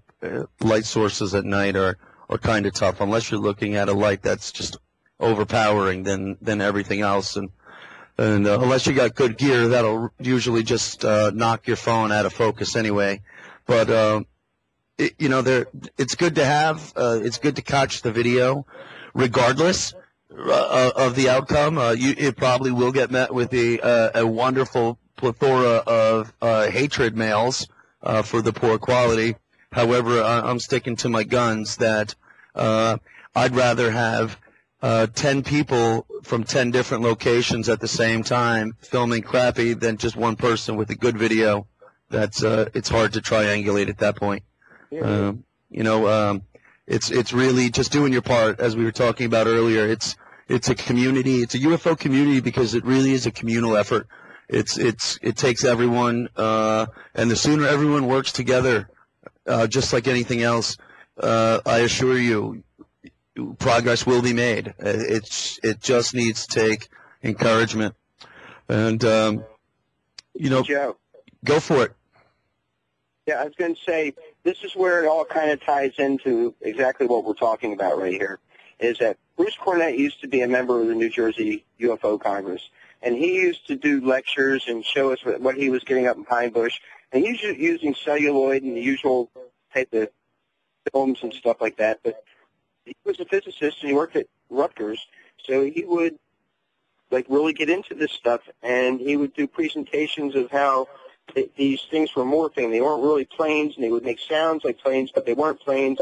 He'd have plane, sound waveforms, and whatever the things were, their sound waveforms and the differentials in them, and he would go through it.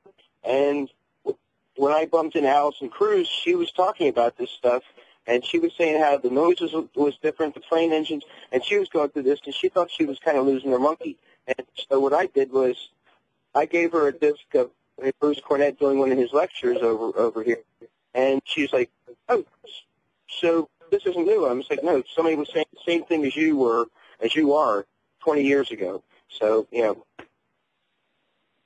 Thank you, David. I was hoping somebody would get into the morphing from the orange orbs. That's really that's an important topic that we should probably talk about if we can. Yeah, and then people say, all right, so I'm not crazy. I'm on solid ground. I can kind of move forward, because in this field you kind of got to do a lot of self-checking to make sure you don't go off the rails. You know? No doubt. Not only that, right now we also have technology. The drones that NASA is throwing out there, they kind of look like UFOs. So we have to be very careful and distinguishing what's alien and what's extraterrestrial and what's not. You know, to my knowledge, there's a lot of stuff out there that a lot of people think that there are UFOs. I'm not that you guys you know. Oh, you're correct, Joaquin.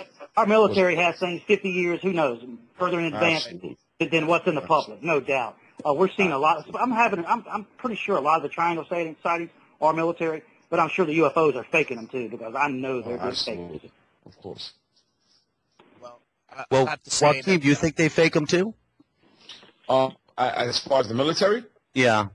Well, I mean, from what I've read, Costello, what was his first name? It was last name was Costello. The guy that talks about the deep underground military bases where actually making extraterrestrials, and they're using them in me labs, you know, in the TR-3Bs and TR-3Cs and TR-3As, make it look like the people are actually getting abducted by extraterrestrials. But when in fact, these extraterrestrials are homegrown. Well, guys, let me throw something here. You always got to remember that the military-industrial complex is going to make sure there is tons of disinformation out there and misinformation out there. Of course. So you have to be careful. I believe the TR-3B is nothing but disinformation. I'm sure we've got aircraft like that, but just the TRB3, the letters and the numbers itself is nothing but disinfo to throw us off the track. Mm-hmm. Well, I know there's a lot of talk of, of course, military and clones that a lot of people, drones. A lot of people are seeing drones, and it's quite possible. It's very possible. I'm learning there's probably a lot more drones than we think, and I'm sure it is the case. And soon enough, people are going to find out there are a whole bunch of drones going on and flying over your local communities here in the United States. I read the Drudge report just yesterday that the FBI is considering using blimps and apparently emergency in cities for emergency response. There's going to be an immediate drone response before you even see the police show up. So who knows what we're in for the next 5 to 10 years. But exactly, Tim. And you guys got to remember, too, is that right now we're just seeing on the Internet the cloaking ability, the invisible cloaks that they're just showing to the public now.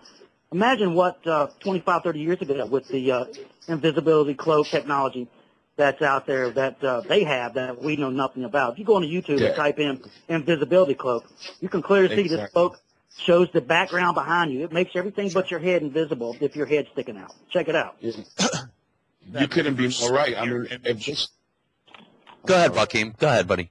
No, I was just going to say he couldn't be more right. If they're showing us this now, I mean, God knows what they have up their sleeve and they've been hiding.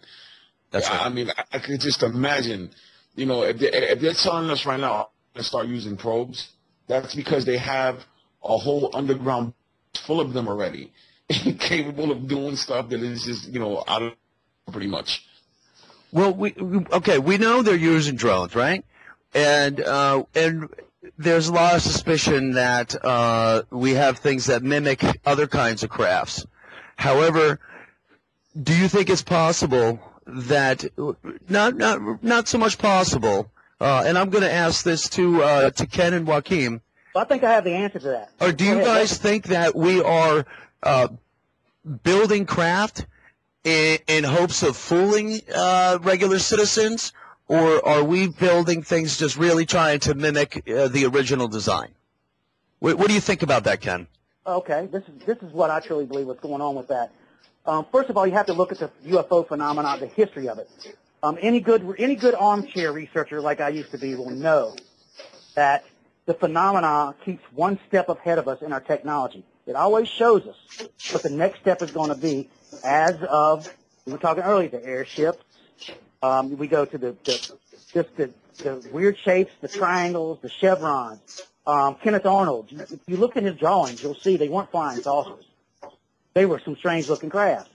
This phenomenon stays one step ahead of us, and you always have to be cautious and think. And your bullcrap meters have to be on at all times to realize what you're looking at, think about what you're looking at, and just and realize that, yes, we've got technology that I'm sure is 50, 100 years ahead of what they're showing us now. Mm-hmm. And this phenomenon is imitating what's coming up, so they're obviously getting a look at our tests and showing it to us before we actually get to really see it, is my theory. And it's a connection there. I guess it's just another bizarre, absurd part of the phenomenon. But I lost track of what your question was exactly, Jay. Ask me again, please.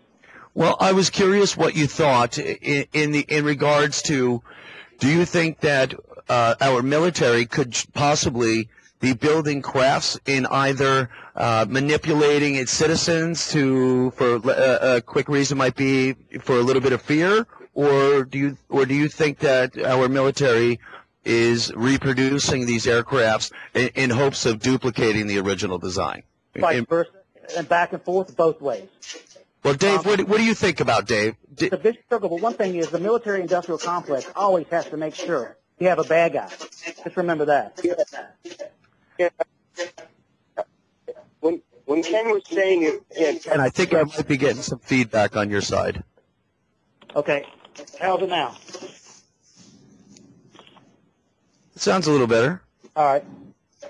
I'm sorry, Dave, to cut you off. Sorry about that.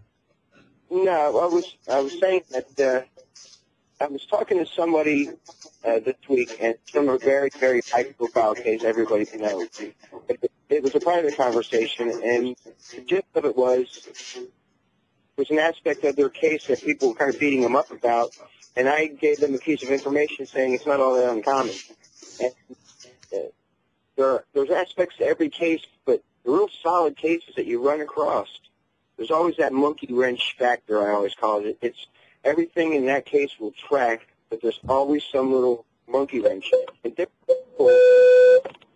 things. Sorry, guys. Sorry about that. I don't know if that's me or not. Got everything separated as far away as I can. Sorry. It's okay. Everything sounds all right now. Sorry to cut you off again, Dave. Cool.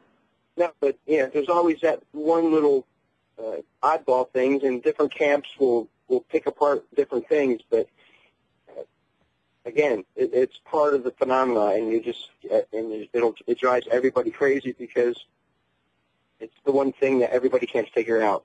It's very common in every single case. Yep. Joe, if I may, please, Joaquin, please. Yeah, I wanted to say, in regards to the military-industrial complex, mimicking these UFOs, quote unquote UFOs, I believe they would rather have you believe that they're UFOs than they're drones that are capable of looking right through your house and invading all laws of privacy. They would rather actually have you think that they're UFOs and aliens and extraterrestrials in the skies rather than probes and drones. Well, Joaquin's correct. The CIA has admitted doing that.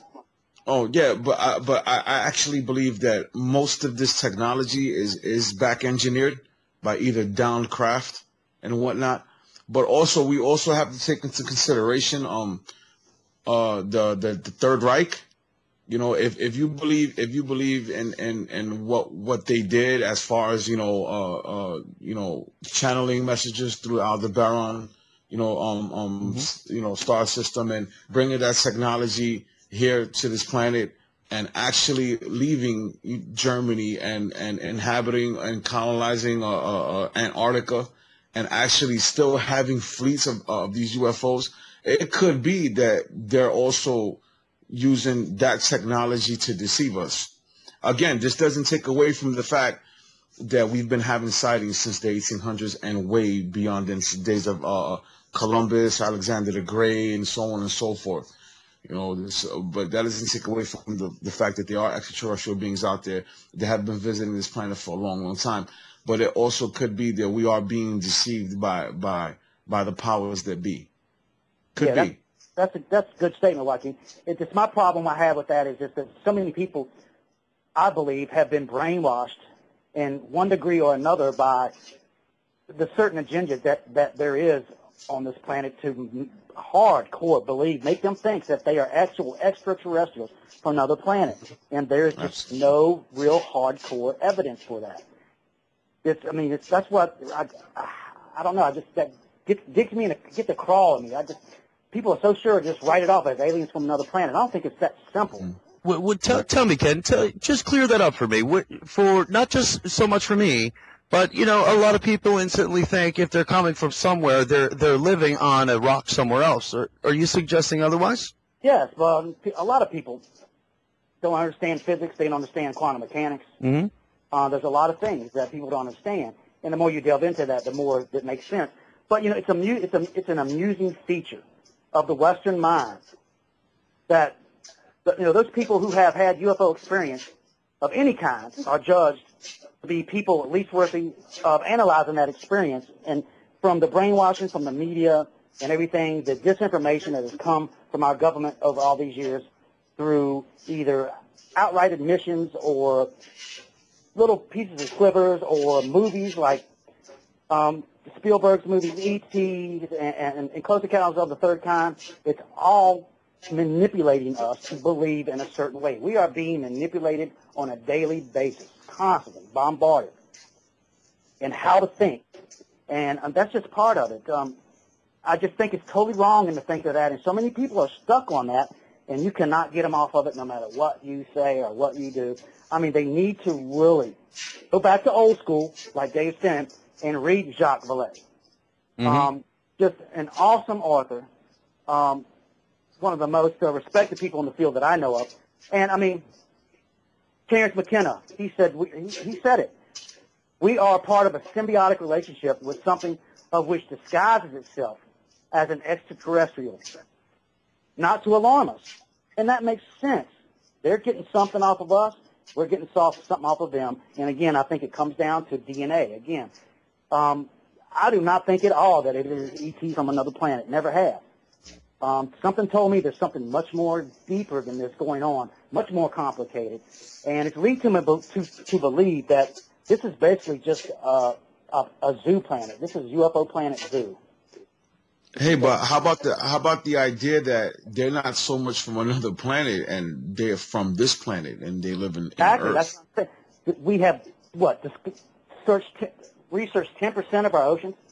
With all the U.S.O. reports over water, going in water, coming out of water. Before we run out of time here, and I would like to get everyone the credit where it's due before we run out of time, but I know my main man co-host here, Dave Stinnett, would like to chime in. Dave, would you like to take it from here? I was going to say there's another big factor that maybe we're not addressing, and is that a lot of the DNA scientists are saying that our genome is breaking down. It's not what it used to be, and you have something called the law of entropy, that everything is breaking down, and it seems like our DNA is also part of that.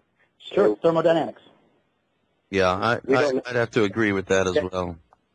Yeah, but something's trying hard to keep our DNA going. There's people out there that don't get sick, live to 120 years old. Maybe we're going back to the days when people lived to 1,000. Well, yeah, we used to. Well, I don't know. Maybe the "we" word isn't correct, but I know what you mean. From what the early texts tell us, there was in the beginning, people were almost, at least the recorded history we have, almost 1,000 years, 960 something years. And the reason for that was because there wasn't much of a population, and maybe we're getting ready to get wiped out again, quote unquote, and we're going to start all over. Who knows? Well, that might be true, but if you look at the Book of Numbers, which speaks about this one particular genealogy, starting from top to bottom, you could literally see each generation just lives about 50 years less than the one before. Definitely. Yeah, if you start up at, well, Adam, Methuselah was the one who lived 965 years, so. But, let's just say we started right at the top with Adam, and we have to forget about Enoch because he lost some time when he hopped on a spaceship and went off. But basically it goes from 900 years down to the time of Abraham living 120 years, and that's where they set the limit. Folks, I want to thank Mr. Ken Hurt once again for joining the program. Thanks, guys. Mr. R.O.A.M for joining the program, and grateful to introduce him to the listeners, freedomslips.com. And from Tim C. producing the show, and from the host Dave Stinnett and myself, Joe Kiernan, thanks for tuning in this week, and we'll see you next Sunday.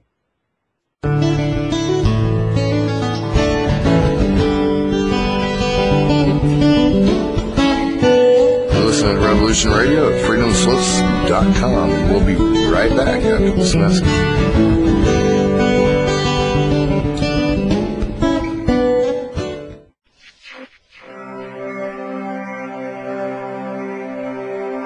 Most guys freeze. That's your cerebral cortex looking for an answer it doesn't have. See? Even your brain knows you're screwed. God is filling with adrenaline right now, whether you know it or not. Your heart's beating fast. It's getting a little out of your brain. The neurobiological system is telling it to run, but your knees are too weak to move. Fear is not real. The only place that fear can exist is in our thoughts of the future. It is a product of our imagination, causing us to fear things that do not at present and may not ever exist. That is mere insanity. Do not misunderstand me. Danger is very real, but fear is a choice. We are all telling ourselves a story. You're listening to Revolution Radio at freedomslips.com. 100% listener-supported radio. Reporting to danger. Unafraid. Right here, where information never sleeps. Revolution Radio.